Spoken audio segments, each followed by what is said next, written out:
में एक निकलनी है, एक हफ्ते में। दूसरा सवाल ये है कि जब हम रोजगार की बात करते हैं तो रेलवे को लेकर लोगों की उम्मीद रहती है कि रोजगार आएंगे, और जब पिछला जनरल इलेक्शन था उससे पहले एक तरीके से अभी 1,54,000 लोगों का रोजगार कंप्लीट हुआ है। 1,54,000 लोगों का, 1.5 लाख लोगों का रोजगार अभी कंप्लीट हुआ है।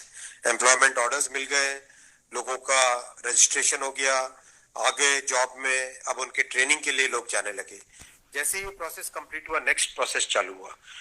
बहुत लंबे समय से सबकी डिमांड थी कि इसको एनुअल बनाया जाए। एनुअल इसलिए बनाया जाए, अगर 4-4, 5-5 साल के गैप में आता है तो कई लोगों की एज निकल जाती है उसमें से, राइट। इसीलिए अब एनुअल सिस्टम की तरफ मूव कर रहे हैं।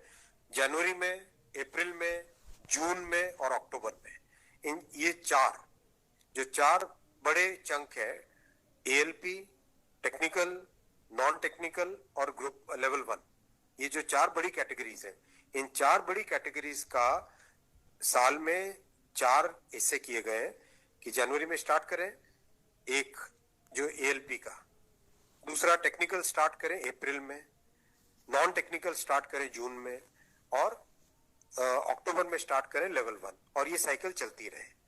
इस प्रोसेस पे सारे के सारे कैंडिडेट्स की डिमांड लंबे टाइम से रही है कि 4-4 साल का जो फेज होता है, 5 साल का फेज होता है, कई लोग एज बार हो जाते हैं उसमें।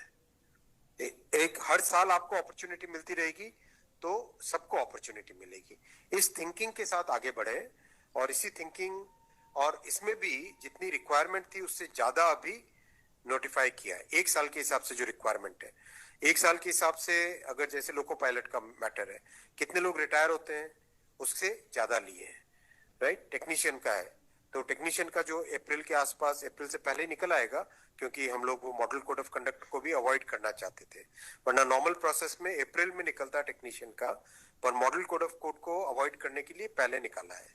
तो जनवरी, अप्रैल, जून, अक्टूबर, फिर अगले साल वापस जनवरी, अप्रैल, जून, अक्टूबर, फिर अगले साल वापस, इस हिसाब से ये प्रोसेस कर रहे हैं। सर, एक साल में कितने जॉब्स निकलेंगे इसमें? डिपेंड करेगा जिसकी जितनी रिक्वायरमेंट है। हर एक जोन की अपनी अपनी रिक्वायरमेंट आती है, हर डिवीजन की रिक्वायरमेंट आती है, कोई एस्टिमेट नहीं, हर वर्कशॉप से आती है। एस्टिमेट बनता है, बन के ही तो निकलता है, फिर एस्टिमेट बन के निकलता है ना, फिर हर एक कैटेगरी के लिए अलग अलग बनता है।